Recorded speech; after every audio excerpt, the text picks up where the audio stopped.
Good evening, everyone. If we could all rise, those that can, for the Pledge of Allegiance. Councilmember Johnson will lead us. Up.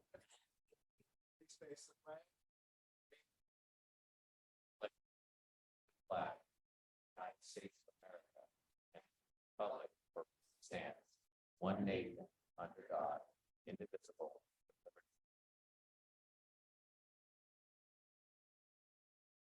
Yes.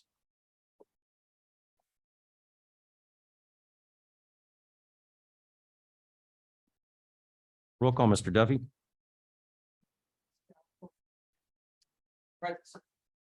Councilmember Johnson, Councilmember Lau, Mayor Pro Tem Crosby, Here. Mayor Hepburn. Present. We have a presentation tonight, Safer from Wildfires presentation by Armine Sargason. That's close enough, right? Thank you. Thank you. Good evening, Honorable Mayor and council members. Thank you so much for allowing the Department of Insurance to make a presentation tonight. I know it's raining outside, but I'm here to talk about wildfires and what the department has done in the last year, particularly to save lives and make insurance available and affordable. Next slide, please. So for those of you that don't know what the Department of Insurance does, we actually are the largest consumer protection agency in the state of California. And we make sure that insurance companies do not overcharge for insurance, that rates are not discriminatory. We also solve issues when it comes to insurance fraud or abuse. We investigate fraud and abuse, and we assist consumers when it comes to any issues that they might be experiencing. What we cannot do as a department is we cannot mandate that an insurance company sell insurance to a particular person or a community. Next slide, please. So in the last 3 to 4 years, the Department of Insurance has prioritized meeting with consumers all over the state. We actually went to all 50 counties. We met with wildfire survivors because we kept hearing that insurance was becoming unavailable and unaffordable right after a natural disaster, especially when it came to wildfires. And as you may know, the last 10 years, the state of California has experienced some of the most devastating wildfires in our history. And also wildfires are no longer just a Northern California issue. It is affecting everyone in the state. So next slide, please. From those conversations with wildfire survivors, we were able to work with the state legislature to enact some change. We were able to remove certain barriers that wildfire survivors were facing when it came to receiving the insurance benefits that they paid into. We were also able to expand coverage for living expenses and work again with the legislature to provide extended coverage for upgraded building costs. Another legislation that actually Commissioner Lara authored when he was still a state senator went into effect in 2019 that currently provides a 1-year moratorium from non-renewals when it comes to a governor declared wildfire emergency. So at least know that if you experience a wildfire emergency, you at least have a year of coverage that your insurance cannot non-renew because of that. Additionally, we were able to increase the non-renewal notice an insurance company is mandated to give you from 45 days to 75 days, giving an additional month for policyholders to find an alternative policy. Next slide, please. Also, you may have heard of the FAIR Plan. It is the insurer of last resort. Essentially, it's a pool of all insurance companies that are licensed to operate in California. They share the burden of insuring those who live in those very high fire severity zones. It is not a state agency. It is not funded by public funds. So we've been able to also enact some changes to the FAIR Plan, improving it. We were able to increase some of the coverage limits that had not been increased in decades. We also mandated that the FAIR Plan cover wineries and agricultural businesses. And also this year, working with the legislature, we mandated that the FAIR Plan provide comprehensive coverage along with the limited coverage that it currently provides. Unfortunately, the FAIR Plan decided to sue the state of California, but we're currently working to make sure that this is an option that works for everyone. Next slide, please. I wanted to give you, I know this is not the greatest map, but I wanted to give you a map so that you have a visual of those areas in Laverne that are mostly impacted by wildfires. And this is from the CAL FIRE's website. So as you can see, obviously, most of the northern Laverne is in the very high fire severity zone. So next slide, please. So this brings me to what I wanted to share with you tonight, which is a framework that the Department of Insurance has been working on along with other state agencies to give actionable steps to policyholders on what they can do to protect their lives, their homes, their businesses by taking steps to harden their communities and in effect, make insurance available and affordable. So we call this framework Safer from Wildfires. And next slide, please. I'm going to go over the next 3 slides rather quickly. I know it might be a little difficult to read every line, but please note that the whole framework is available on our website, insurance.ca.gov. Essentially, everything that we're recommending is in 1, 2, 3 steps, and it aligns with what the state emergency response and readiness agencies have been advocating for. First of all, it is to protect your immediate structure, which means making sure that you have upgraded Class A roof, your walls, your vents, your windows are all upgraded to be fire safe. Then the second step, next slide, please, is to protect your immediate surroundings. So making sure that you clear any dead vegetation, any debris from under the decks, removing any combustible sheds and outer buildings. And then the last step, next slide, please, is working together as a community. That does involve groups such as Firewise, where neighbors come together and decide on an evacuation plan on various issues that will essentially clear any dead vegetation from your community and working together also with your local jurisdictions, your local fire department.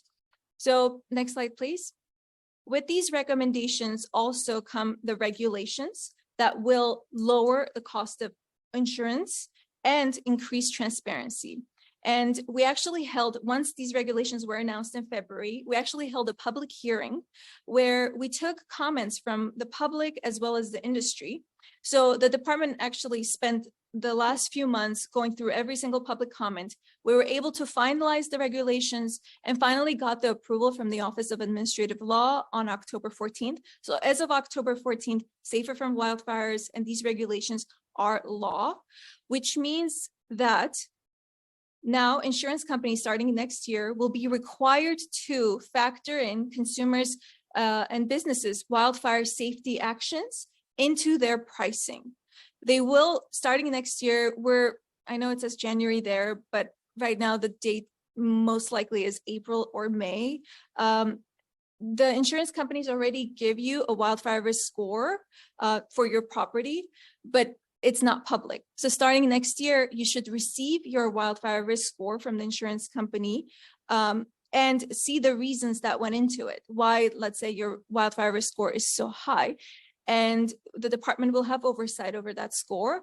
And if you do not agree with it, or if you've done the work to actually harden your property, then you should be able to appeal that risk determination and in effect be given a discount.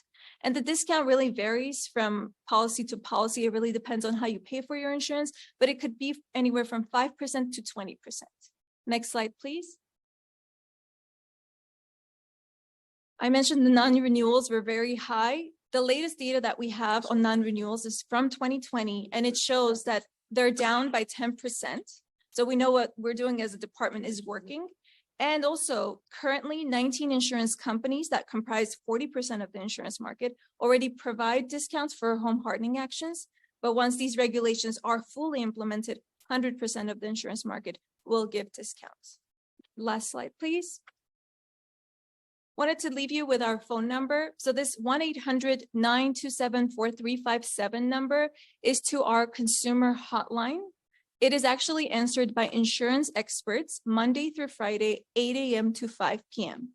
So if anyone ever has a question, a concern, you don't understand your policy, you have a complaint, you suspect fraud, you want to file a complaint, that's the number to dial. We actually answer the phones and we speak multiple languages. Or you could also visit us at insurance.ca.gov and take the same actions on our website. With that, I thank you for your time. Happy to answer any questions you may have. Council, we have any questions?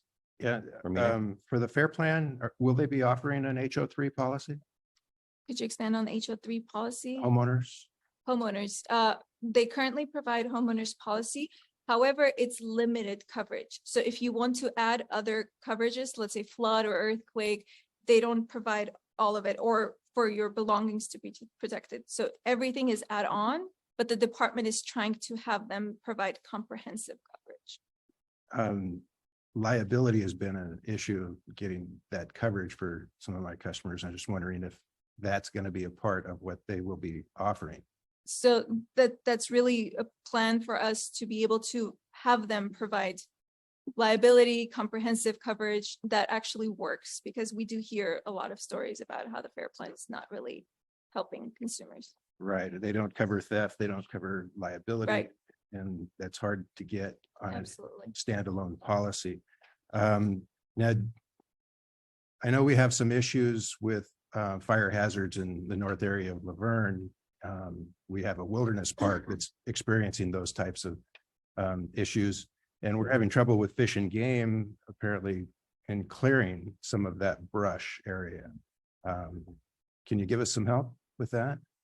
If you give our hotline a call, I'm sure they'll be able to definitely connect you. Councilmember Johnson, that was a shot over the bow, man. Oh. He's gonna ask for money, but Well, what Councilmember Johnson had stated, we have a number of people in North Laverne, which is the red zone, which is on your plan, that are getting canceled. And not even a notification, just like you're canceled. And so this is going to help us tremendously. And we'll put this on our website as far as, and I've talked to some that they were given a criteria to repair or to remove things away from the house, any type of, cypress or any of that stuff on this particular individual. And they had to, or else, and they came out and inspected again, apparently. But we have a real problem in North Laverne because we are so encroached upon the hillside. And like Councilmember Johnson stated, we have a wilderness area, but we also are abutted against the forest up there. And Mhm. it's an interesting one as far as our fish and wildlife and fuel modification. It's a real issue. Yeah, he was right. It's a very big issue. space.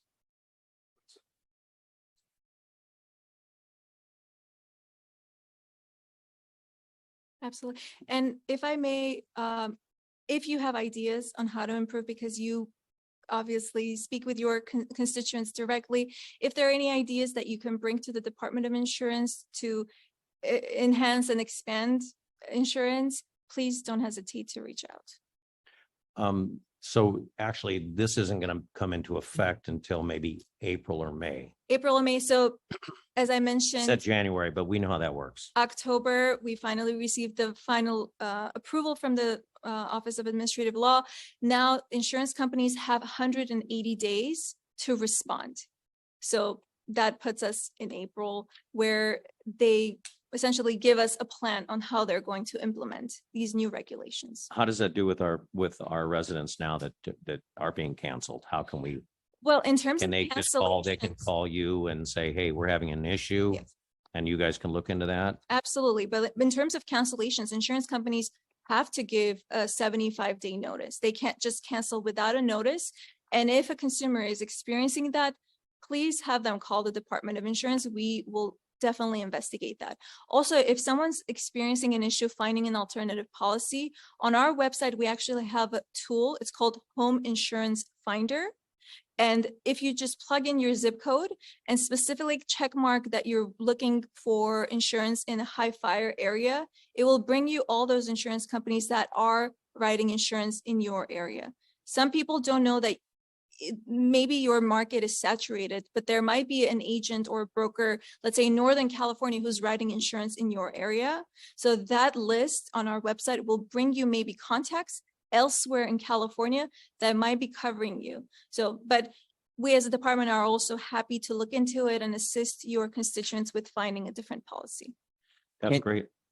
Sorry, do you guys have any other outreach programs you can be able to come out here and talk to some people? Because I know not everybody has able to access some of the stuff that's online. I know the 1-800 number is great, but catch Absolutely. them on a wrong day, you can be waiting for a couple hours to get somebody from insurance. So do you guys have any other outreach programs coming up here in Laverne that we can do? So I'm your liaison to the Okay. city of Laverne for the Department of Insurance. So anytime you have a specific program that you'd like us to discuss, or even if it's the same presentation, maybe I can give you an update sometime in the spring of next year. I'll be more than happy to come out here. Or maybe you can come out to one of our events and have a booth. That would be wonderful. That'd be Any opportunity where we can share more information, I'll be happy to, because as you may know, many people don't know who we are as a department. So we're trying to change that. But as of right now, we can go ahead and I would like to post this on our website. And then we can also push this a bit especially for insurance and stuff, correct? It's already up? Great. And we'll let people know what it's about. That way they can call you every hour of the day. That's So- wonderful. Thank you so much. Thank you. I mean, I appreciate Thank it very you. much. Any other questions or comments? Thank you so much. We appreciate Thank it. We will move to yes. Oh, I didn't know that. Robert, come on up. Thank you. Good evening, Mr. Mayor, members of council. Thank you for the opportunity to speak before you regarding this important matter. So in light of this information that we just heard, we thought it would be a great opportunity for us to reiterate some of the measures that we currently have in place to reduce our vulnerability in our community, of course, with regards to wildfires. And when it comes to wildfire hazard mitigation, we approach this in two different fronts. First is on undeveloped parcels and developed parcels, of course. In an undeveloped parcel, this is the area that is governed by government code section, Public Resource Code 4291, that governs the open spaces and undeveloped land. And in this area, the city has a standing contract with the LA County to conduct these inspections of these properties, because oftentimes these properties are owned by owners who are absentee or out of the area. So it takes a long process to contact these owners and get them to comply. And it makes sense to go through the county and have them take care of these parcels for us, because it is a long, arduous process to notify them and, of course, to conduct the abatements and so forth. And county has a perfect process in place already, and they also have the proper resources to actually go out and conduct these abatements. So with that in mind, it makes perfect sense for us to continue that relationship with the county and to have that success in abating those hazards in those areas.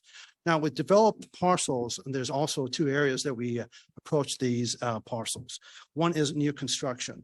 And in new construction, this area is governed by California Code of Regulations Title 24, which is our building standards. And part of that, of course, is the fire code, as the previous speaker alluded to.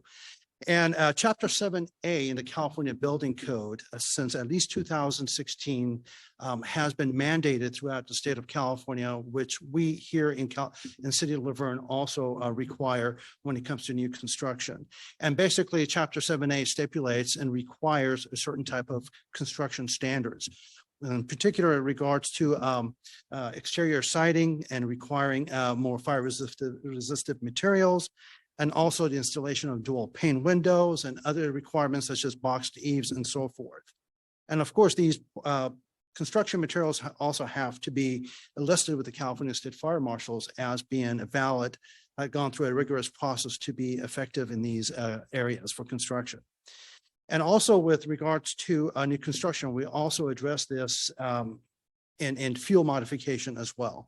So when a new structure, construction does take place in these areas, we do require a separate submittal for process and review by the fire department for their vegetation in these parcels. It's important that we catch those vegetation up front to ensure that they meet a certain specific criteria. And these criteria requires these plants to be, or vegetation to be more drought tolerant, fire resistive, and also the placement of vegetation is very important. So when these plans are submitted, we carefully review those plans to ensure compliance with all those. We also follow up with an inspection to ensure that these vegetations that are planted for these new constructions are placed correctly and to ensure that they're compliant. So when they do mature, they don't pose that hazard to the new construction. So as far as new construction, that's how we handle it. And with regards to existing construction, this area is governed by the Title V of the California Government Code. And this is where we get the defensible space requirements. And of course, defensible space requirements, we are proactive and reactive in that area as well. So in very high fire hazard severity zone that you saw on the map, and those maps are pretty much outdated, and we're waiting for the new maps to be released by CAL FIRE any minute. Let's say it's going to be next month or two, however long it is, but we expect it shortly. And we expect those maps to be modified somewhat to either reduce or add additional areas in our city. I wish I had the foresight of knowing what they planning on doing with our area, but they're going to use the latest science, latest techniques of assessing to see what areas are actually deemed very high fire hazard severity zone. And for defensible space, going back to defensible space, we have recognized 130 parcels in our immediate very high fire hazard severity zones. And these 130 parcels are subject to the Government Code Section 511A2 that governs the defensible space. So they are subject to annual inspections and follow-up inspections. And of course, any enforcement of a clearance if necessary. And then we also go further above and beyond the defensible space requirements when it comes to these inspections. We also utilize parts of the California Fire Code to ensure access to water and identification of properties and so forth. So this comprehensive approach that we have regarding defensible space serves us well, goes above and beyond the standards that California CAL FIRE has set for us. And also with regarding to existing structures, we also comply with AB 38. This is when a parcel or property is up for sale within a very high fire hazard severity zone. The seller is required to disclose the parcel is within a high fire severity zone, and they're required to obtain a inspection by the fire department. And we actually go out and conduct those inspections, meet with the owners or the agents, and provide them a written report of the condition of the property.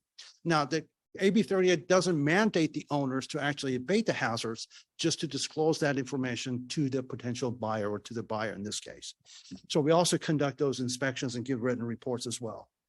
And when it comes to community outreach, of course, we utilize our social media to push any notification, especially during high fire times, during heat summer seasons.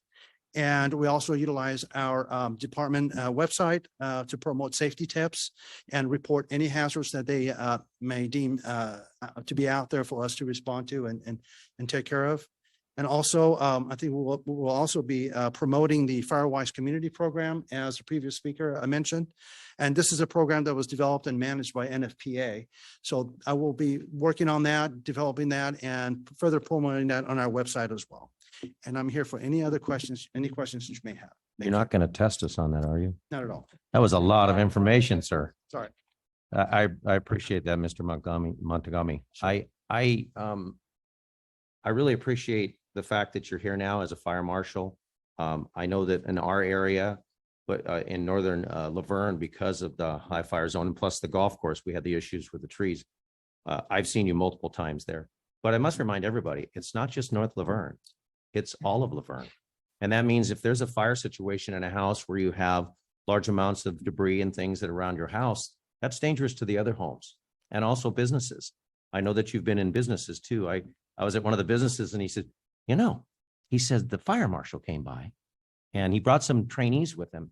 And he said, they sent me the report within like an hour of them being there. But he said there was no bill attached. But he said my neighbor got the report and a bill. And he said the bill was a month later. I says, well, I'll talk to the fire chief about that. But no, this is really important. And you know what? He wasn't complaining. He did not complain about the bill. He wasn't complaining. All he says, I really appreciate it. They're coming in and checking our businesses, because if those row businesses that are attached, if one goes, you can lose everything. And the same for homes. I mean, we have to be very cognizant of the fact that you can't have debris all over your yard. And I think it's really good that we've got eyes and ears out there in the community to watch, because there are some. I've seen a lot of Laverne over the last 7 years, and there are some that require some special attention, Absolutely. but we do appreciate that. Any questions for Mr. Fire Marshal Montagami? Thank you very much. We appreciate it. Thank you. Thank you again. Announcements. Anybody have any announcements or upcoming events they'd like to, I think we have one from Yvonne Gallegos. And Ms. Beauchamp, you're welcome to come up next. You have 16 items you want to talk about, it looks like here. Yes, I do. Mayors and council members, staff and residents of Laverne. My name is Yvonne Gallegos. I am here on behalf of Sherry Best, the president of the Laverne Historical Society, with several announcements of upcoming events that the Historical Society is sponsoring. This Saturday, the Historical Society is hosting a visit to the Old Mill, a structure in San Marino that was a functioning grist mill during the time of the San Gabriel Mission. LVHS will have a docent-led tour at the Old Mill, followed by a presentation about the history of the San Gabriel Mission. If you want to join, participants can bring a sack lunch to enjoy during the presentation. Flyers are available, and as of a couple of days ago, there were still 10 openings left. There's no charge for the event, and we're arranging some carpool. If you don't feel like driving out to San Marino, just give Sherry Best an email. And I put flyers on the table over there where Holly is standing. So if anybody wants to pick them up, go ahead and please do so for more information. That's Saturday, this coming Saturday at 11 a.m. The tour to the Old Mill. Second, the LVHS is participating in the Cruising Laverne Car Show on the 19th of November. The 1938 International truck will be there anytime from 10 to 4 p.m. So stop by and say hello to the project director with any questions that you have. Also, go there to encourage our Bonita High School students who have been working on the restoration, as they'll be there as well. This is a great way to support the community and our high school students. There is a save the date. It's only number 3. You're good. Okay. Got all night. Go ahead. We have a save the date on December 10th. The Historical Society will host its annual vintage sale. And that's going to be from 1 to 5 p.m. It's going to be held on 3rd Street. There are going to be 3 houses on 3rd Street that will be available for touring. And the LVHS will be selling vintage items, baked goods, jelly, books, and other treats and treasures. Between 3 and 4 o'clock that day, the University of Laverne Choral Group will lead us in holiday songs. They'll also be decked out in ugly Christmas sweaters, so that's pretty cool too. All the sales that they make on during that day will go towards helping to restore the International truck. You can meet at 2242 3rd Street to purchase your $15 tickets for the tour. I also did put flyers out over there on the table where Holly is standing with more information and the addresses of where this is going to be held. Last but not least, the Laverne Historical Society is once again selling its homemade jelly. We have pomegranate, apple, and cinnamon apple jelly for sale, as well as pomegranate syrup. Yum. Contact Sherry Best for your order and make your holiday table festive with these delicious treats. Come January in the new year, we'll be adding the lemon and orange marmalade to the list of homemade items. Satisfy your sweet tooth and support this community organization. Thank you, Yvonne. Appreciate You're that. so welcome. Thank Pick you. up flyers. Like I said, they're over there at the tables for the upcoming event. So it's a busy couple of months for the Historical Society. Thank you. You're welcome. Ms. Beauchamp.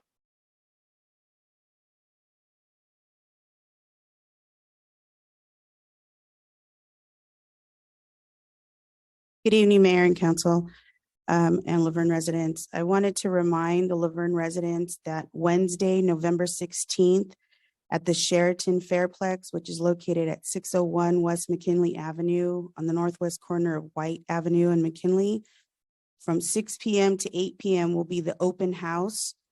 They will have the committee members that are involved with the specific plan for the housing project that they plan on building at the Fairplex property. The table topics include open and green space, fair and historical preservation, transportation and connectivity, housing, and commercial spaces. And they encourage people to come, and it's going to be an open house style. So anytime between those hours, you can come and talk with them. They will answer questions, and they are going to have renderings of what they expect the project to look like. So I think that would be informative. They will also have some sort of, I don't know how many they'll have, but and it's also on the City of Pomona's website, the specifics to this plan. I know there's a lot of discussion on local Facebook group pages as well as next door. So I know that there's many residents that are interested in this. So I just want to make sure that they are aware of the open house that they can attend. Thank you. Thank you, Ms. Bochamp. I know I received a, something on, someone sent it over, but they had a meeting already and it's on video now. So you can see what the first meeting was, or one of the first meetings. So kind of a precursor to the 16th next week, because a lot of people are concerned what's going there, how's it going to impact Laverne, and so.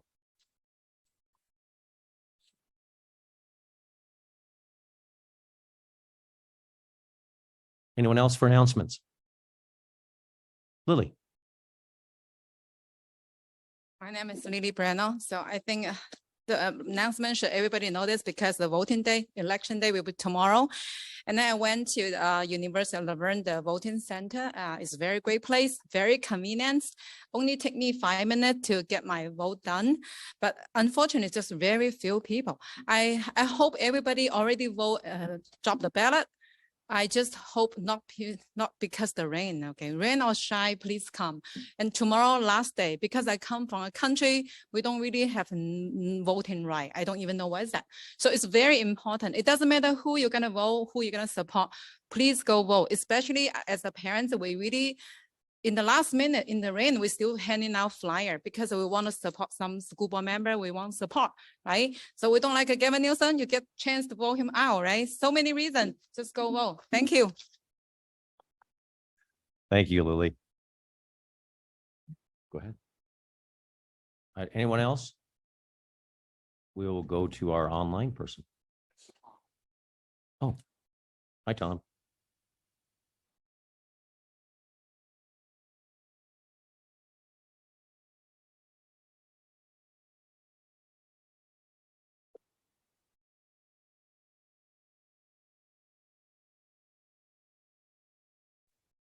Hi, can you hear me?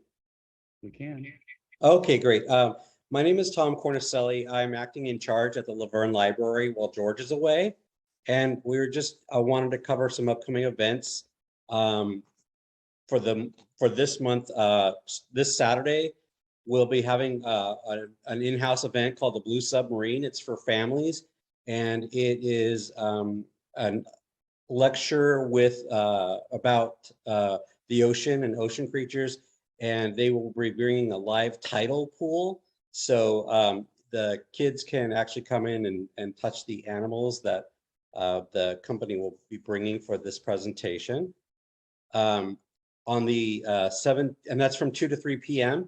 And you can register online if you go to lacountylibrary.org and you go to our location of our library and you click on that, and the registration button is right there. You don't need to register, but the priority will be given to those if we reach capacity, to those who do. The same goes for a teen program we have on the 17th. That's a Thursday from 4 to 5 p.m. It's a program we do quarterly. It's called Adult 101. It's to help teens progressing into adulthood. And this one will be on stress management. And again, they can register for that.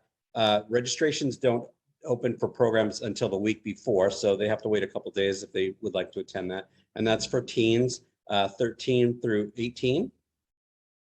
And then lastly, we have another ongoing program for pre-K toddlers 2 to 5. Excuse me. It's called Smarty Pants Story Time.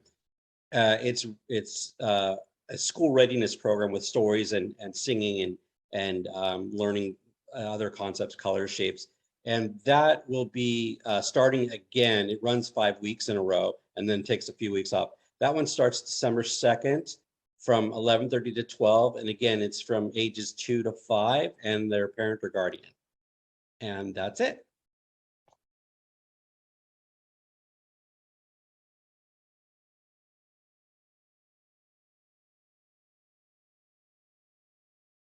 That's it. Announcements on the dais here. Yeah, I have one save the date for the Benita High School Choir Music. Their Yuletide show is going to be on December 10th at the Benita Center for the Arts, the BCA. And on December 10th, there's going to have two shows. It's a Saturday. One's at 2 p.m. and one's at 7 p.m. Students and seniors are $10 and general admission is $15. And tickets will be going on sale soon. So go out and celebrate with the kids singing. Thank you, Mayor Pro Tem Crosby. A couple items, as Lily had stated, there are, I think, 5 voting centers, one being at St. John's Episcopal. We have it at the Abrams Hall over on the university campus of University of Laverne. There is Holy Name of Mary, the San Dimas Community Center. Am I missing one? I think it was 4 or 5. And we have the drop-off boxes in front of City Hall and also at Oak Mesa Elementary by the field in the preschool. So constitutional right to vote, need to vote. I don't care if it's raining or not. I appreciate what Lily said. You know what? We've had our ballots for weeks now. There's no excuse to get out there and put that thing, sign it, do your thing. These people have been monitoring these ballot boxes like hawks. They are watching everything they do. I've been watching on a number of programs that they're actually videoing the people counting and stuff this time. So, I mean, it's like they're doing a really good job watching over it. So I think it's important, but we need to get those. In order to vote, you have to vote and you have to put it in a ballot box or go into a polling place. So please. We have Veterans Day this Friday at 11 a.m. at Veterans Hall. We'll be celebrating our veterans. If you can make it, it's really a really nice tribute. So that's 11 a.m. And then we have, as we all know, the Affabah page with our probation and wanting to build our little prisons up there, which our community stopped. They have 2 positions open on the probation department. So that we're going to fly that on our city website. You have to be a Los Angeles County resident. One of the terms is till 2028 and one's till 2030. They're very involved, but there is a criteria as far as if you can or cannot serve, but we'll be posting that. So I think it's very important if a resident has time and they're so inclined, because it's very involved and all of us try to watch those. I know that Ms. Beauchamp has been a champion on that. As far as watching those, it's very involved. It's hard to watch, it's hard to listen, but it is important to keep an eye on our neighborhood and make sure that they're doing the things they need to, that we don't touch Affabah page again for any change for an SYTF facility. So with that, we have a consent calendar. Do we have anything pulled on the consent calendar, Mr. Duff? Council, with that, do I have a motion? Motion to approve the consent calendar. I'll second it, noting that I am recusing myself from item 6I. With that, vote please.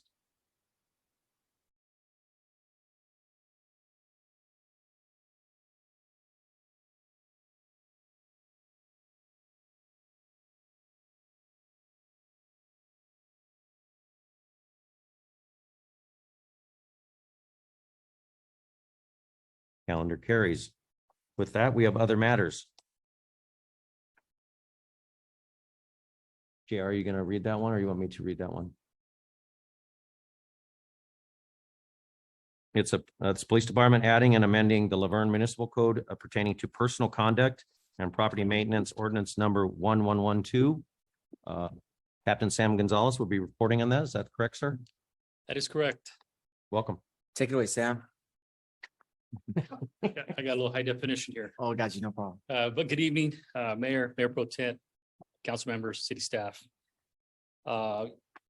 Looking back to August 1st, 2022, during a city council meeting, you may recall the department sought appropriations to utilize funding from the American Rescue Plan.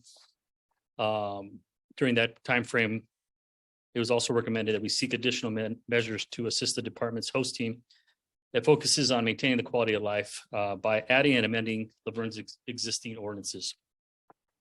As such, we reviewed the current ordinances to see if we can strengthen them in the areas that seek that exact goal. The proposed amendments seek to address persons obstructing the public's right of way, seek to prohibit camping, erecting a tent, maintaining or occupying any tent, lodge or structure or makeshift structure, prohibits any person who loiters or remains at any public park at any time between the hours of 10 p.m. and 7 a.m. Of the following morning without, the department also seeks to add chapter 9.19 to the Laverne Municipal Code to address loitering after hours at public buildings by adding section 9.19.010. The department seeks to amend section 5 in section 9.40.030, which reclassifies nuisances, by adding section 9.40.030L, which addresses the unauthorized accumulation and storage of abandoned shopping carts in any area of land within the city streets. And finally, adding chapter 9.25, section 6, in section 9.25.010 seeks to add any conduct addressing public urination and defecation. Each of these proposed amendments before you have been reviewed by the city attorney, and staff recommends the city council introduce and waive any further reading of the ordinance 1112. We have any questions for Mr. Captain Sam Gonzalez? Oh, you know what, let's do public comment first, Mr. Johnson. We'll open up public comment for this. Anybody wish to speak on this matter? Ms. Beauchamp. Mr. Gonzalez, we'll be back to you. I'm sure we'll have some further questions for you. Thank you.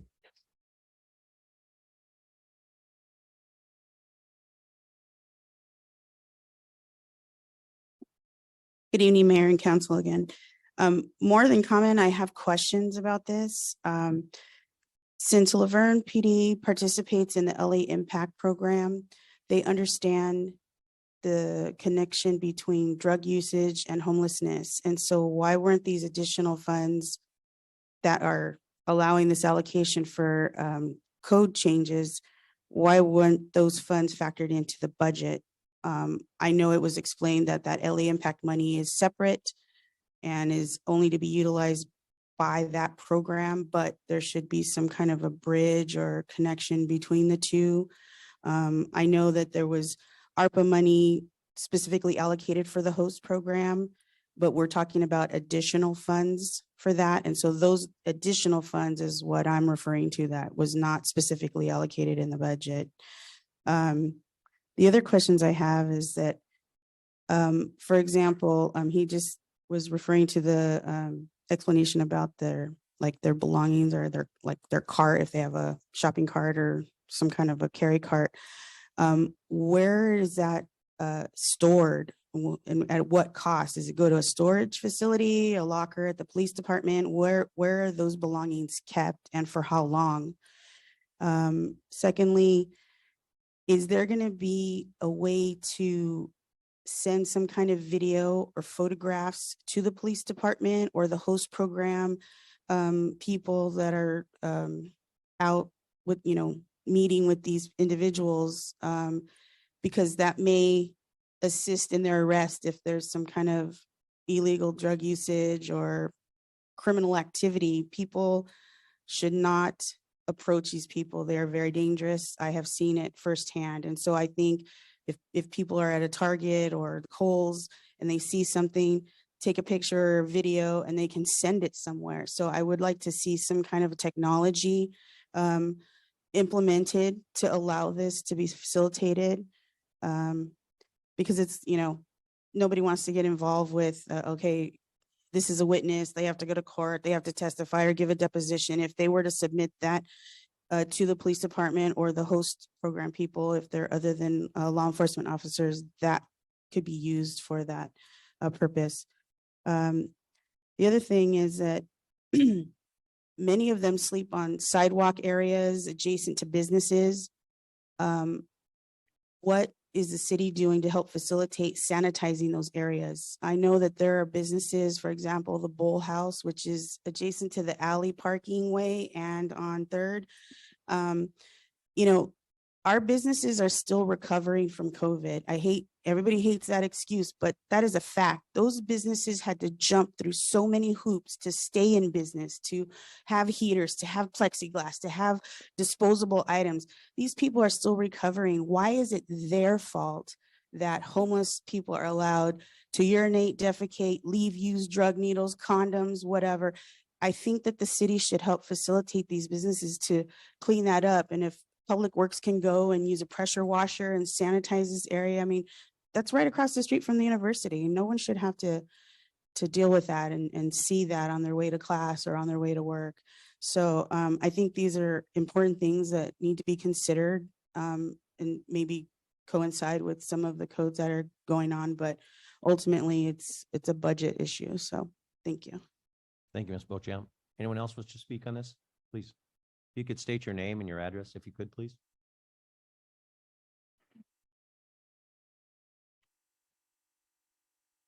My name is Bryce Dwyer, and I live at 2042 Fifth Street here in Laverne with my family. The city's fall recreation brochure included a brief guide to homelessness resources. The frequently asked questions section of this guide stated, quote, "Homelessness is not a crime. People experiencing homelessness have the same rights as anyone else to be in a public place." If this ordinance is adopted, the guide in the city's next recreation brochure will need to be updated because Ordinance 1112 makes it a crime to be homeless.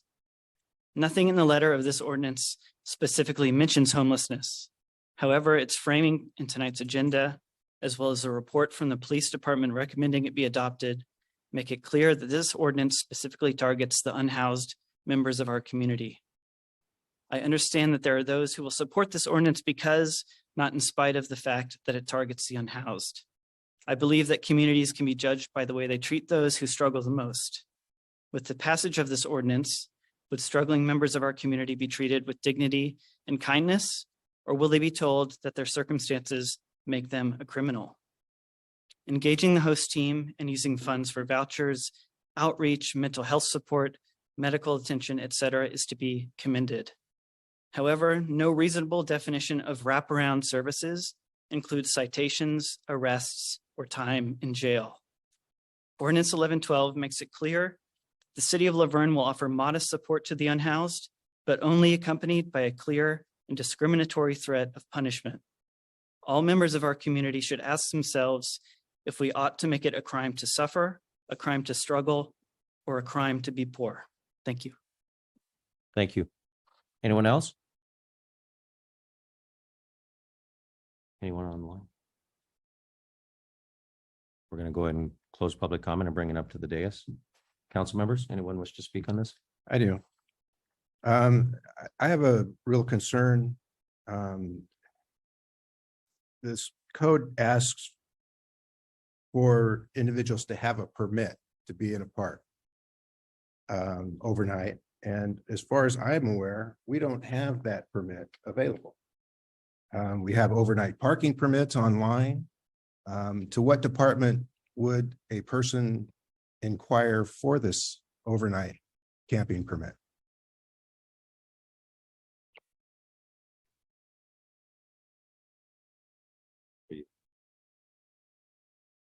There you go.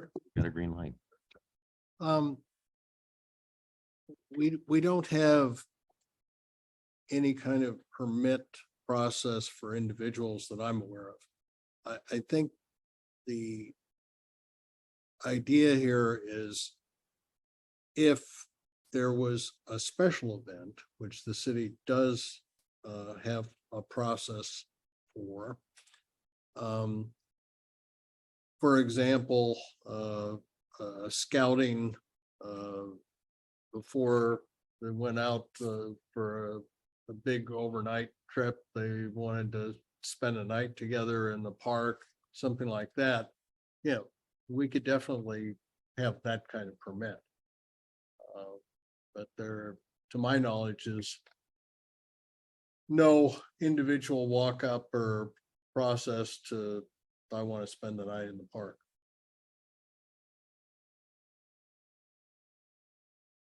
Anyone else? Come on up, Mr. Gonzalez, come on up. Captain Gonzalez, there's a couple questions there. I've got some of these are answers to these as Ms. Beauchamp had brought up. I know that we have a Connex that we purchased that the belongings will go into on a hold for as long as that individual is, whether a 5150 hold or whether a mental hold or whatever. Is that correct? That is correct. And I have with me Sergeant Jay Alvarado, who's the sergeant in charge of the host program, who may also have the opportunity to speak of that. But if you give me the opportunity, I'd like to address Please, Mr. please. Johnson's concern. The ordinance that you're referring to within the park, we've had issues where homeless will stay or overstay in an area that may have been rented. For instance, the picnic areas that are covered, the shelters that are covered. For instance, if a family goes and rents that and we have an individual that's there without a permit, we may use this ordinance to say, sir, ma'am, you have to leave because this location is rented. And they can't be there without having the permit, in which the family who's rented the place or obtained a permit to rent the place has the right to be there. So that covers that part of the ordinance. And then to cover the second part, as far as the storage of equipment, I'd like to defer that to Sergeant Alvarado, who may be able to answer that question in detail. But you are correct. Items that are taken from the public, we take a much more holistic approach in ensuring that they get their items back, and we keep everything in accordance to the law. Sergeant Alvarado, if you may. And I think also we want to explain also the fact that we have this $300,000, which is about $100,000 a year of ARPA funds, is for 10 days a month for a two team. Is that correct?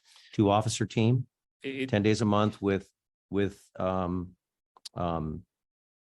Mental Health, either a clinician or a mental health coordinator to help you guys with navigator. That is correct. This is a part-time team. And again, Sergeant Alvarado did a great job presented the last time. And Please. he may also be able to speak with some of the successes we've had since August 1st, since prior presentation. So.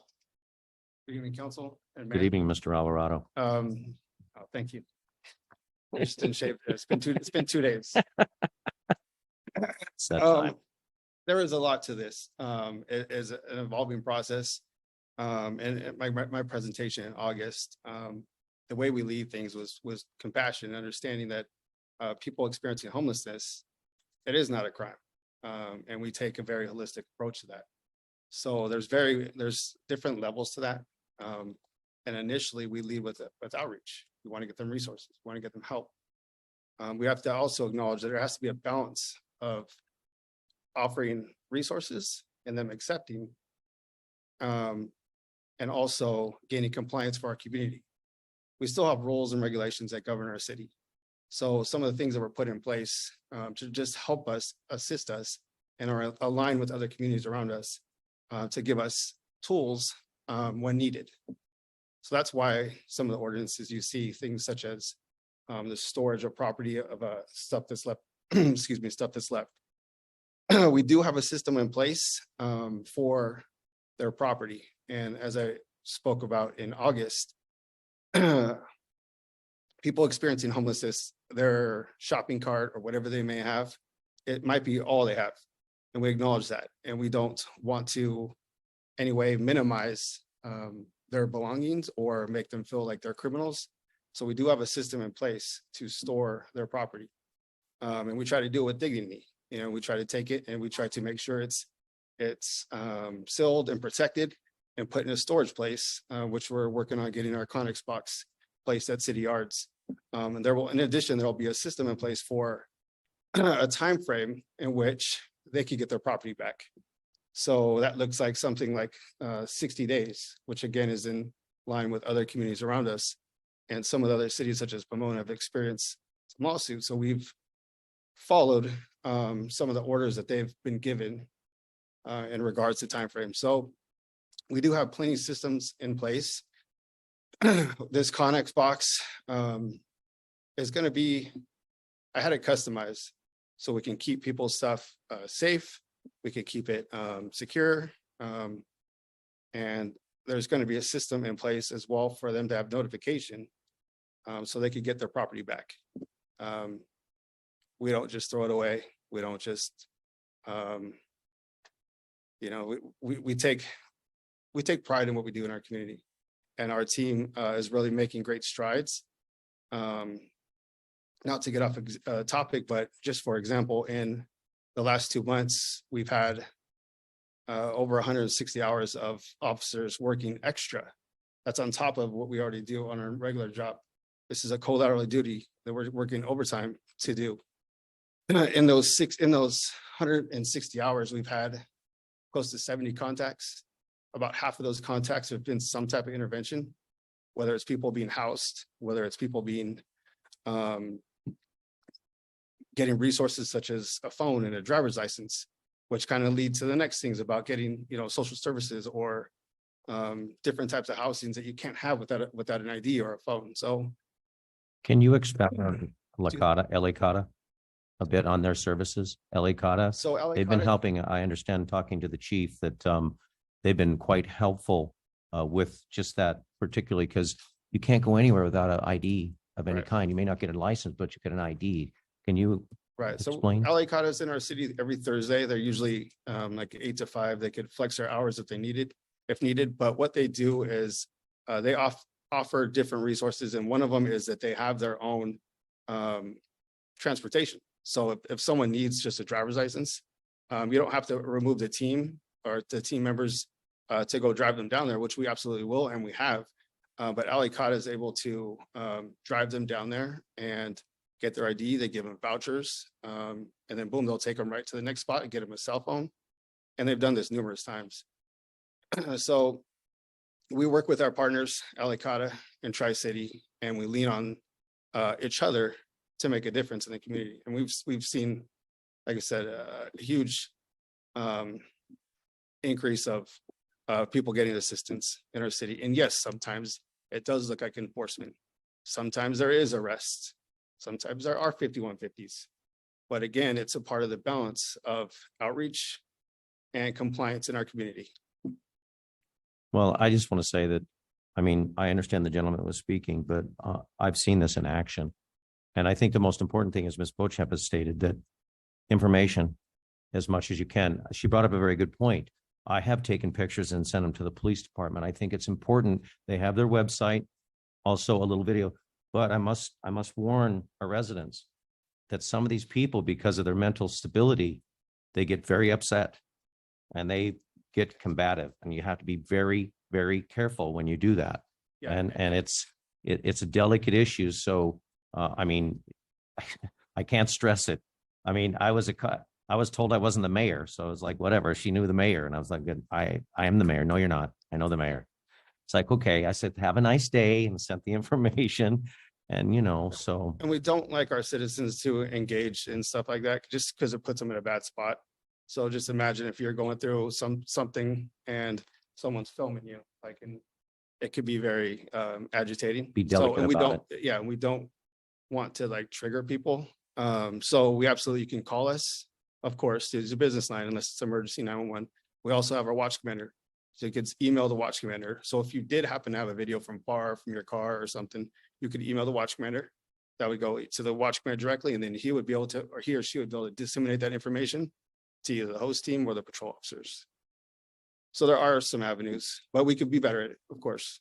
Well, I think we do a very good job. And I think the most important thing is to remember that most of these people we deal with are mentally incapable, and we've seen them. We've all seen them in our neighborhood. It's important to give them some delicate touch and try to get them the services. The problem is a lot of them don't accept the services. And until there's an issue and we have to protect our residents because they may become combative, which they have, and then they can put them on a hold or get them some services. But our governor, in his great wisdom, did not select Los Angeles County for the CARE Act. So we have to wait till 2024 before that even gets enacted, which will be able to give our police department, our city, more teeth to be able to take care of these people, to get them in a mental institution, which they don't even have, or services, which they don't even have right now. And they're trying to figure that out. So these other counties, whether 5 or 10 other counties, got the services. So anyway, sorry, this is a hot issue with me because one homeless person in Laverne is too many, period. And it really affects our police department because it's dangerous.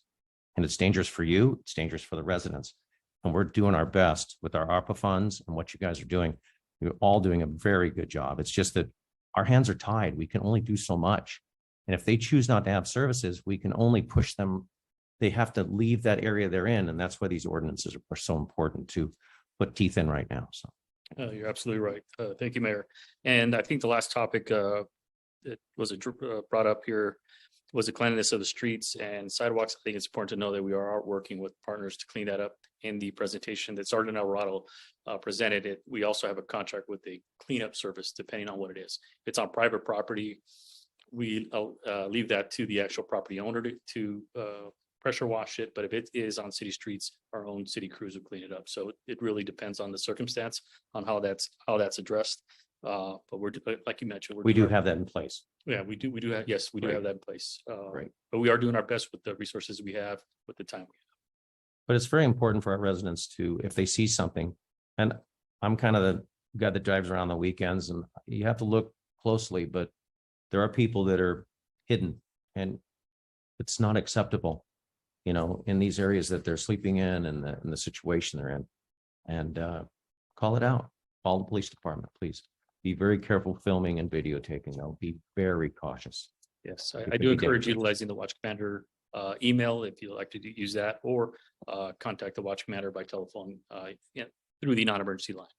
Maybe we could put a blast out on that, chief, again, to make sure that people have that capability and they know how to do that. If we could, please. We It's got very, Holly- very important. We got Holly right there. The boss. We got Holly right We got there. the boss. Working on it. Do we have any other questions for Yeah. Captain Gonzalez?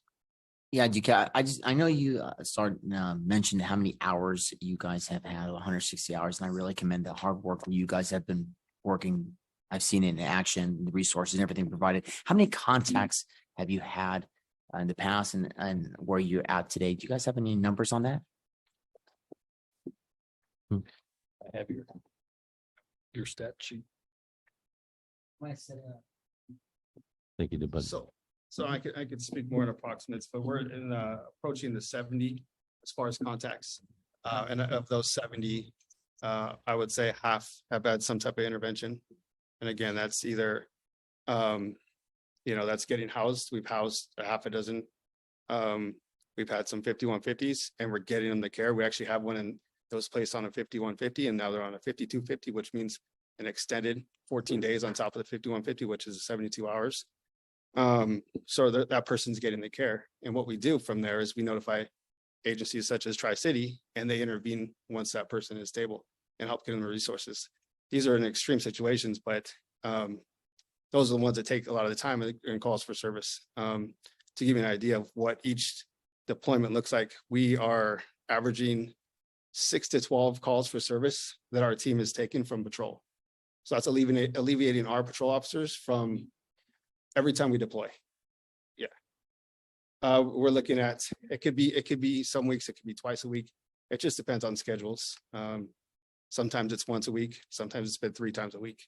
So it just depends. But statistically, like we've done really well in a short amount of time with the resources we have. what is your interaction compared to, let's say, a mentally ill individual and then just an individual that's down on their luck and they got in a situation where they're in their car or they need vouchers?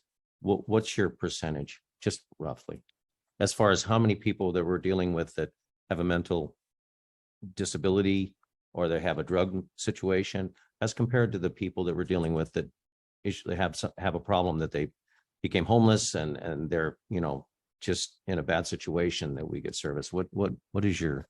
It would, to be honest, Mayor, it'd be hard to give like a actual estimation on what that would look like. We've seen all walks of life that are experiencing homelessness.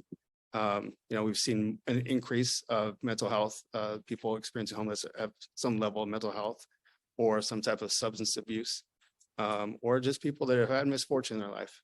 But again, we try to tailor our interaction with that person on their experience and help navigate whatever we need to do to get them in a place where they can start, getting on their feet again. Great. Please. I just want to thank Chief Flores for your leadership, because allowing Captain Gonzalez and Sergeant Alvarado and your host team to be able to research this and bring this ordinance to our city.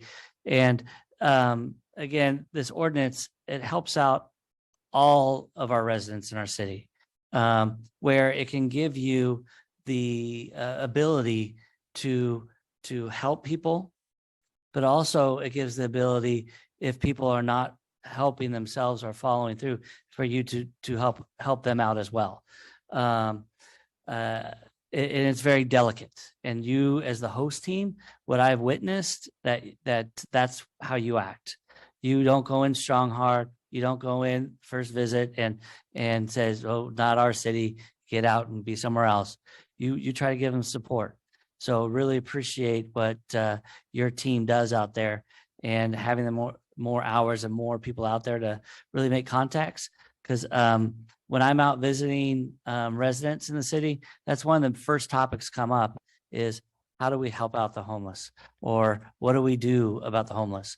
And the first thing I do say is, it's not a crime to be homeless, but we want to make sure that if they're in the parks and that in the next day and the nights, that everyone's safe in our city as well, including them. So we want to make sure to help out, and this ordinance really helps that out. So thank you for your leadership, and thank you guys for all that you do for every resident. These buttons are getting real tough here. I'm getting real weak. But I wanted to echo those sentiments. Thank you to Chief Flores. Thank you, Captain Gonzalez and Sergeant Alvarado. I just want to say that, I think, Jay, you hit the nail on the head. This is a delicate balance between being compassionate and compliance. And I know how hard you work, and I know how hard the team works. I sit on the Tri-City Mental Health Board on behalf of the city. And that has been, really illuminating in terms of what's out there. So I think it's really important. I really appreciate you, Sergeant Alvarado, for bringing up and enlightening folks to say that this is not just about whether you're mentally ill. These are people that may be victims of domestic violence and have been left to live in their cars. These are people who have, gone down on their luck and need an opportunity and a hands up. So I appreciate the work that you're doing. And I appreciate that this is a very different tactic that may have been employed 10, 20, 30 years ago, which was basically, let's just go ship them to another city. We'll just dump them off somewhere else, and not looking and recognizing them as human beings. So I just want to, again, say thank you for doing that. Thank you, Councilmember Lau. Councilmember Johnson? I appreciate everything the police department has done here and everything that you're doing for the community. I have a problem, though, with the way the ordinance is written, saying an individual needs a permit, that it's unobtainable. And I just don't agree with that.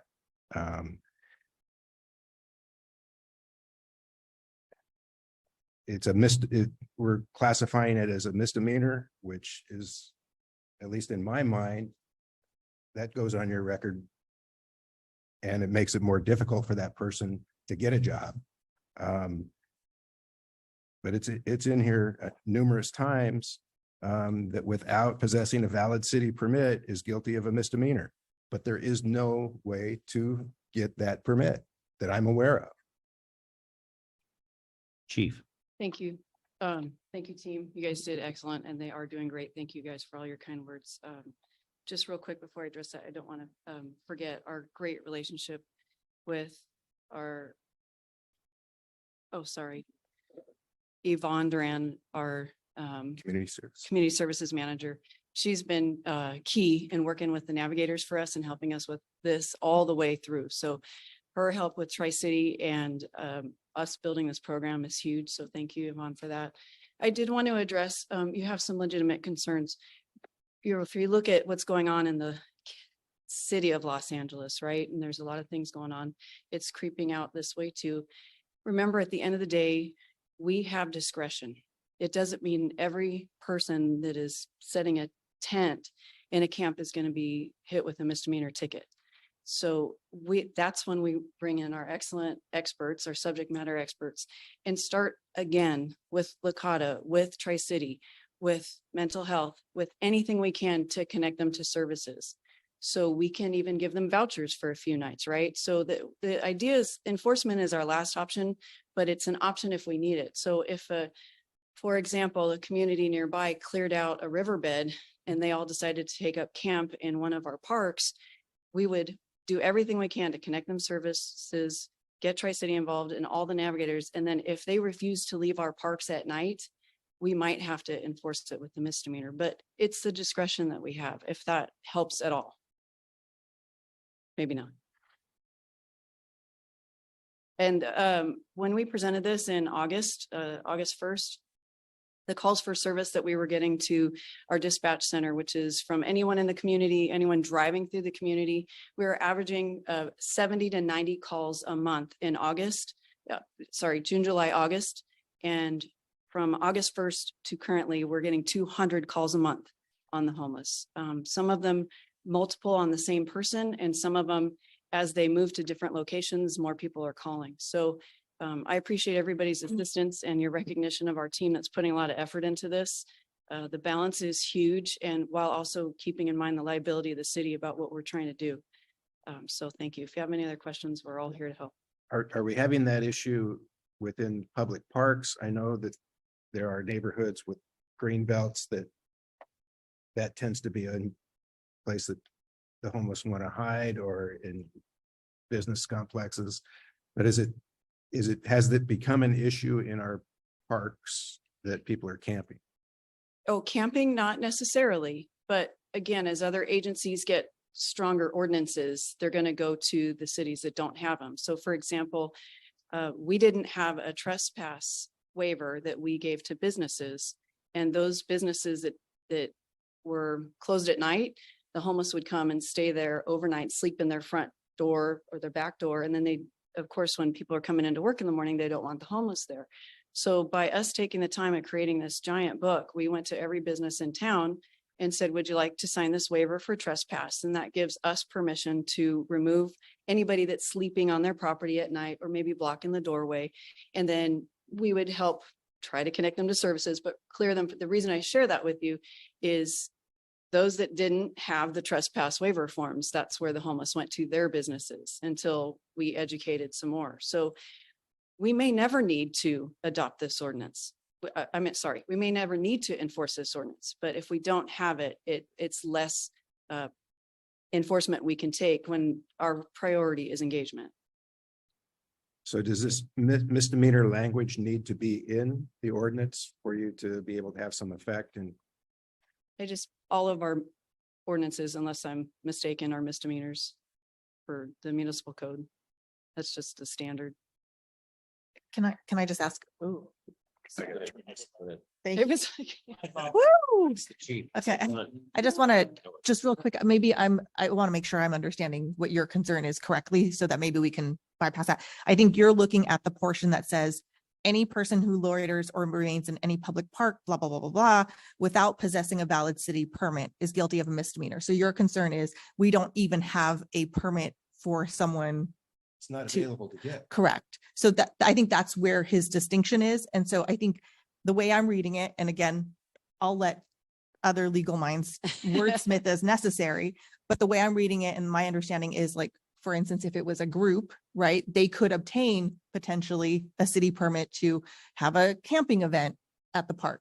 If that group of people did not have a permit, they would all be potentially guilty of violating this ordinance. And no single person would be, but you're saying because there's not even an option for a single person to obtain that permit, why is it worded that way? Yeah. Did I just clear that up at all? So that's how, and you would like to see that reworded? Because I think it just, to me, I don't know that it makes I see what you're saying. So I don't know, Mr. Kress, if there's a workaround or a wordsmithing of that. Well, if you don't like the phrase about, without a valid city permit, you can just strike it. And then no one is allowed to be in the park between 10 and 7. Fine with me. And it's 10 o'clock too early for some of our events at city parks. But our events at City Park are not camping. We have a lot of events that are not. And they have a permit to give either. Has this been fashioned after other ordinances in other communities? It has. And it's pretty much the same language. Yes, and then approved by the city attorney. I had the same issue with Councilmember Johnson. I don't have something that's not for all, but yet if this is something we need to do in order to give us more latitude and to take care of the situation, I'm okay with it. I mean, we can change it, but then if we do that, then no one can. It's like, well, it's not what we're trying to do here, but I do understand. And I had the same situation, but I think you've spent some time on this and we've already put it in there and we're comfortable with our attorneys. Is that correct? Yes. Can I ask a further question then? So in section 4, under loitering after hours at public buildings, it is phrased to state that while not attending a scheduled or permitted event. If we changed section 3 to similarly say without attending or participating in a scheduled or permitted event. So it's not an individual that would get an imaginary permit that doesn't exist, but it would be if you are not at an event that is otherwise permitted. Then we could just take out the requirement of getting a permit. Totally. Total, right? And I'm okay with closing those parks.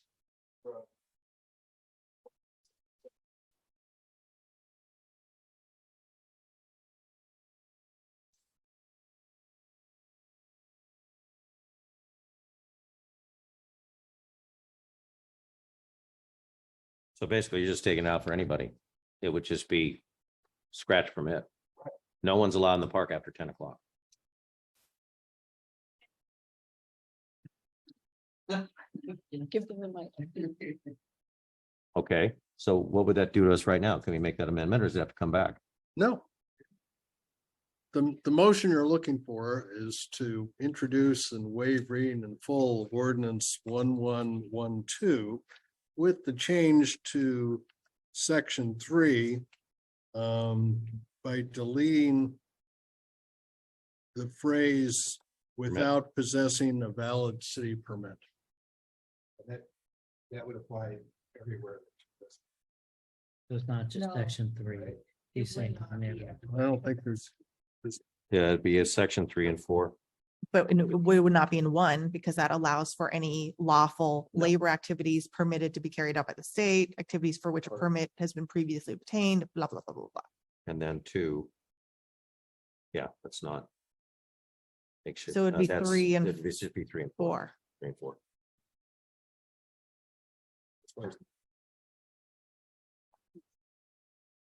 Okay, so you would scratch it in 3 and 4, correct?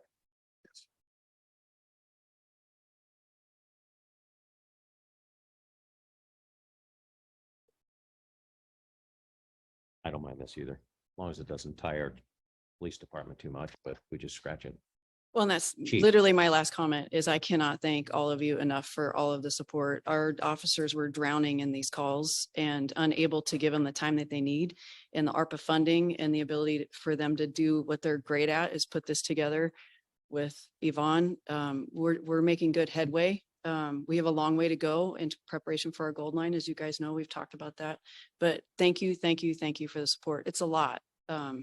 And it is very delicate. So we appreciate your patience and we appreciate all of the community's patience because as you said, there's a lot of mindset of one is too many. And we're working on it one at a time. But Well, thank and you. I want to be clear too, that it's not only our chief of police, our Captain Sam Gonzalez, Sergeant Jay Alvarado, Community Services Director Yvonne Duran. It's also our Tri-City Mental Health. It's also El Lakata. I don't know how you say it, Lakata, LA Kata, whatever you want to call it. All these support services, we couldn't do without it. And finally, they're focusing on the reality of the situation is that we need to get help and service these people and get them off the streets, Yep. period. So, Agreed. thank you, Chief. Thank I you. appreciate that. Any further questions for Captain or Sergeant Alvarado or the chief? Then we will go ahead and then we would actually have to make, we have to make a motion With said change. with said changes. And who would like to make that motion? Mr. Johnson? Striking out the phase or the clause without possessing a valid city permit, guilty of a misdemeanor, sections. Three, Three. 3 and 4, right? Second, I second. vote please. I'm sorry, before we said, you said striking out is guilty of misdemeanor. I think the part that was supposed to be struck out was without possessing a city valid permit. That's It's right. Guilty of a misdemeanor. That's correct. Still stays in. It has to stand. Yes. It's just without a valid permit. Okay, sorry. Motion is to introduce the ordinance and waive reading. With that, those two changes. And Cash, you second that? I second. Okay. We got a second. Can we vote, please?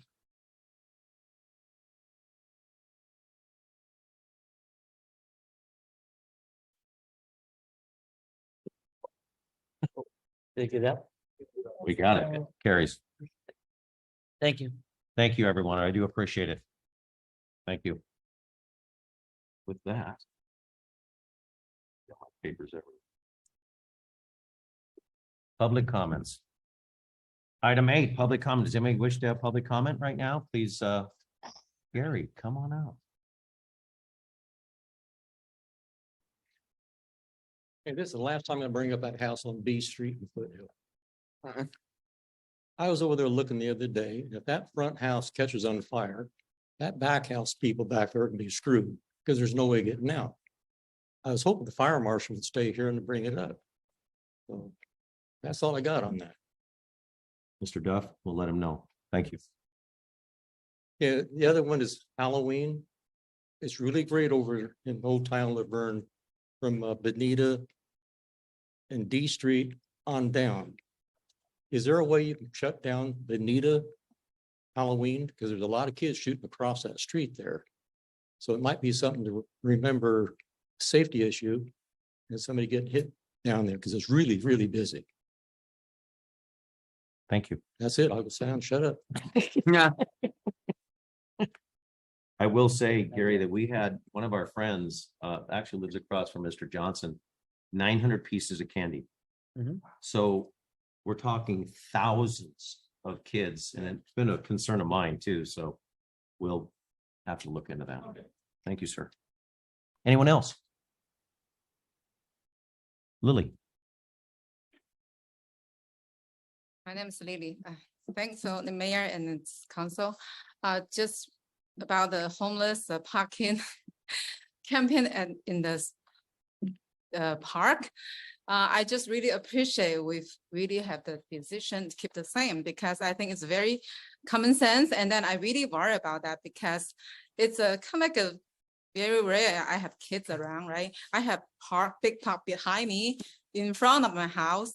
It's kind of ridiculous if I have somebody stranger camping after 9, 10 o'clock. So I'm appreciate we vote for that because it's very big concern. Because I heard about so many like attack by homeless. I think they maybe have a mental problem, but of course some number is because of release from jail and then soft to crimes. That's a big problem in California.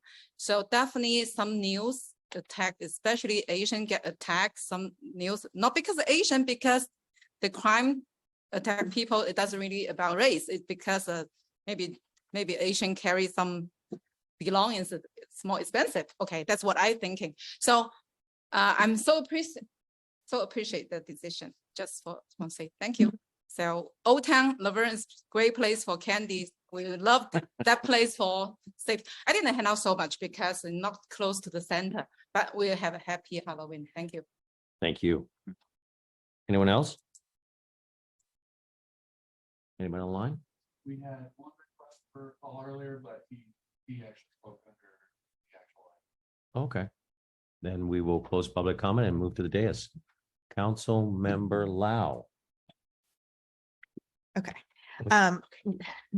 There was a YFAC, Youth and Family Action Committee meeting last week. I think it was, my days are all blurred. But I wanted to say thank you to our officers and our SRO who were present at that meeting to give a presentation on the dangers of fentanyl.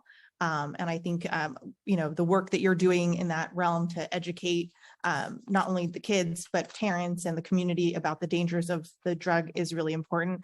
And as I shared earlier, we are looking to try to collaborate with the University of Laverne's film department to see if maybe we can film some of that so that we can disseminate it to a broader audience than just folks who can come to an in-person, meeting and whatnot. So again, I just want to say thank you for that. And if you have any questions about fentanyl, if you're parents or if you have kids in your life, I think the expert raised your hand. I was like, there he is, he's hiding. He's the only one that doesn't have the fur happening.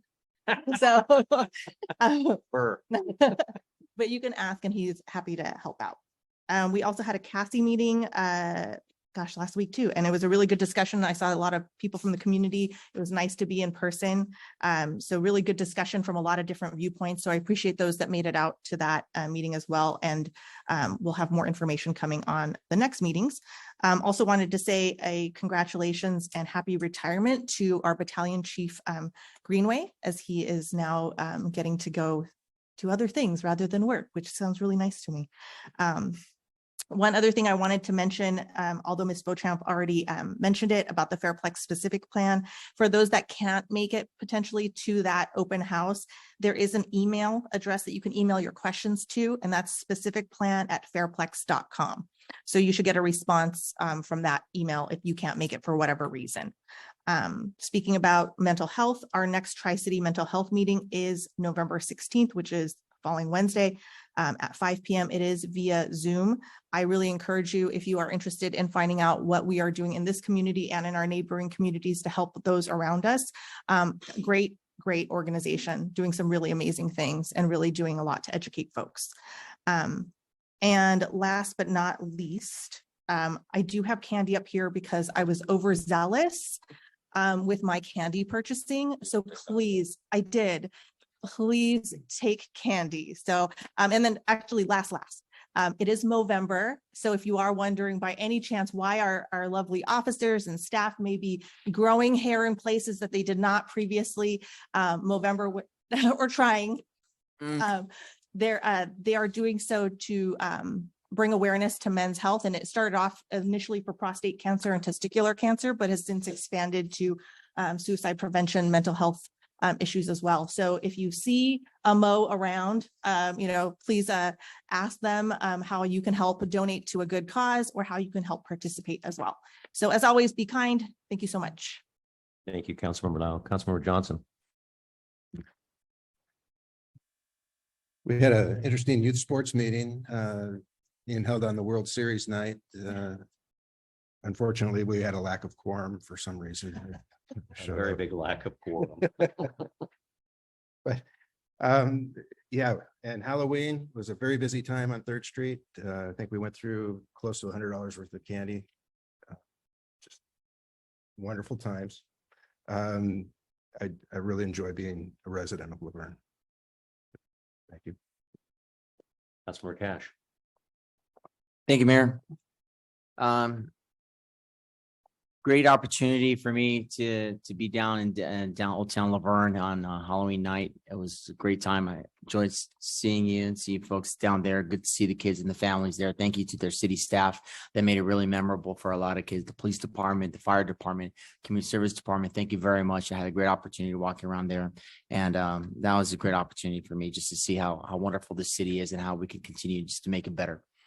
That is my dream, and I will continue to push forward that. Attended Hillcrest Homes earlier, and it was for the grand reopening of their dining hall. So good mayor there and good folks. So I appreciate the opportunity to be there with my seniors, which I love greatly. And also attended the Retired Senior Volunteer Patrol, the appreciation event. Thank you, Chief Captain Gonzalez. Amazing barbecue skills. Amazing barbecue skills. Our Retired Senior Volunteer Patrol is donating thousands of hours out there for visibility. And for that, I'm grateful. Furthermore, Laverne San Dimas Pop Warner found out today they won the 14U Mount Baldy Championship this Saturday at San Dimas High School. For anybody that's interested in attending, they will have their regional semifinals. So good luck to them. And the cheerleaders for the Laverne San Dimas Pop Warner, they're going to the national cheerleading competition in Las Vegas in January as they just won the regions along with the 14U. So congratulations to them. Another good congratulations also to Damien High School water polo team they're into the CIF semifinals. And so that was, I attended a couple of those games, and it's amazing how hard they work. And And it's just a great opportunity. I wanted to share, I got a beautiful card, just something really near and dear to my heart as we approach Veterans Day. And I wanted to share that with everybody here today. And it says, thanking God for your service to our country. Lord, for those who make a difference, who live their faith in hard places, who sacrifice for others so that freedom's light can shine brightly, we give you thanks. To the veterans, those that have served us, still serving, you are honored and appreciated for that part you've played in helping make the world a better place every day. It's a blessing for the veterans. Thank you. I got this card, so I really wanted to share that for all the veterans as we come this November 11th for Veterans Day. So that's all I have, and stay Army strong. Thank you, Councilmember Cash. Mayor Pro Tem Crosby. Yes, I had the pleasure to visit the Vintage Grove Apartments and meet with some of our residents and answer some of their concerns and let them know what's happening with the city. It's always my pleasure going out and visiting them. So thanks for them. Tomorrow, make sure get your ballot in one way or another. Put it in the ballot box or go and vote individually as well. Councilmember Cash, thank you for serving. Veterans Day is this Friday, and the event at Veterans Hall, as has been said numerous times, the event starts at 11. Be there a little early. It's a lot, and it's tremendous. I've been there every year, and I always bring my two favorite veterans, my father and my father-in-law, along with me to that event. I want to thank the staff. This meeting tonight had some meaty stuff in it in the consent calendar, and just want to appreciate the finance department for really clarifying and answering all of our questions. You might not hear always our questions up here because we go through the agenda and we ask the staff all about it, and we get answers back right away. So really appreciate that from all of our staff. I had to miss the YFAC meeting, and I've heard it was the best meeting. Fentanyl is a scary, scary, scary thing happening, especially to our youth.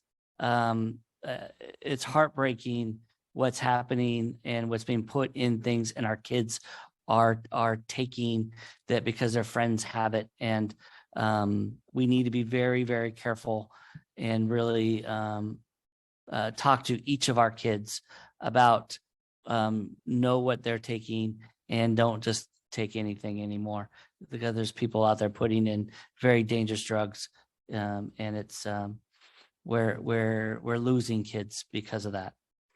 And then I've said it tonight all night. I just want to thank LVPD. On Halloween, you gave a 16-year-old girl her happy day. My daughter dressed up in a costume that was a video game, and the police really helped make her picture for her, and just playing out there with our kids and being out there for them. The officers didn't know it was my kid, but just shows what they do for all of our residents and the great things out there. So really appreciate you guys. And it was a Laverne PD night. I think we got you some good equipment tonight too, to help out and make sure that you are helping out all of our residents for a long time being. So that's really appreciate what you guys are doing. Thank you, Mayor Pro Tem Crosby. Wow, you've all covered just about everything. I want to say that on Halloween Day, the Downtown Business District, along with the fire, police, the senior reserves, you guys did Community Services Department with the coloring, contest. There's no place like Laverne, like Councilmember Johnson stated. We really appreciate that. Everybody gets into it. The kids were having a ball between the fire trucks, the police cars, the police officers, community services. They're all dressed up as Harry Potter, which was really cool. And then every one of our businesses was passing out candy. And I saw some of the crazy, I haven't posted. I don't like posting stuff during it because it's like, let's just enjoy ourselves. But the one guy with the green tutu with Tinkerbell, And I told him, I said, I am so proud to be a man today. So he was cracking up. But anyway, you guys did a fantastic job. I want to say that Veterans Day is coming. Thank you for those who have served. Thank you for those who are serving, and thank you for those that gave the ultimate sacrifice of their lives for this wonderful country we live in. And we should, if you can make it, it's a wonderful, wonderful occasion there. Let's see. Also, Kevin Greenway, 20 years in the fire department, was over at Mountain Meadows. They had a luncheon for him and a celebration. So it was really nice celebration. A lot of people were there, family, friends, a lot of his cohorts in crime. So that was a very nice day, very nice day. And also, oh my goodness, tomorrow is Law Enforcement Records and Support Personnel Day, Tuesday, November 8th, 2022. The protection of California's communities is dependent not only on the individuals who devote their time and energy to the duties of law enforcement service, but also on members of the support staff, such as law enforcement records and support personnel, who devote countless hours to performing the duties that keep law enforcement agencies running smoothly. Law enforcement records and support personnel in California play a crucial role in helping law enforcement agencies identify, pursue, capture, and process suspected lawbreakers, and they continually share their invaluable expertise and experience to assist in tracking felons, maintain criminal statistics, and improve apprehension strategies.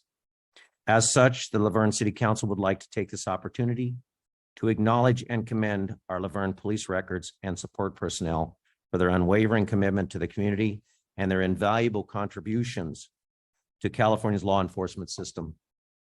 Agencies across the state have declared this Tuesday, November 8th, 2022, Law Enforcement Records and Support Personnel Day. Thank you all for serving, and I do appreciate that. And one other thing, I do want to thank our staff, Christy, and there's at least 10 items here that were major items of purchase that we need to make sure that our employees have the right tools and equipment. The Bearcat, the 10 vehicles, our pool filters, our heaters, just the stuff you don't think about that requires us to function as a city to keep our stuff in good shape. So, and I did, Officer Weinreb was up in my neighborhood, and I looked at the car and I said, oh my God, we can't keep these fast enough. Those poor things, and they're not that old. They're not that old.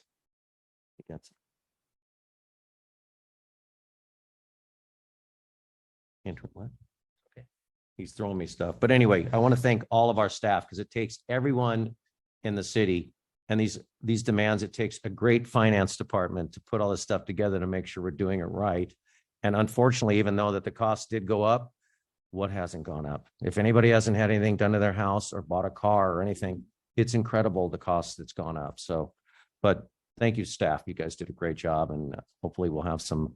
We already have a couple. We have a Chevy Tahoe. We have a couple Explorers and a Dodge. I think we have that for the fire department, police department, and then 2 for the police department. Anyway, not that we're counting. With that, we have a closed session. Is that correct, Mr. Duff? Yes, we do. We will be not reporting out. Is that correct? That, then we will recess into closed session, not reporting out. Our next regular scheduled meeting is Monday, November 21st, 2022 at 6:30 p.m. Thank you all for coming. We are recessed at 8:10 p.m.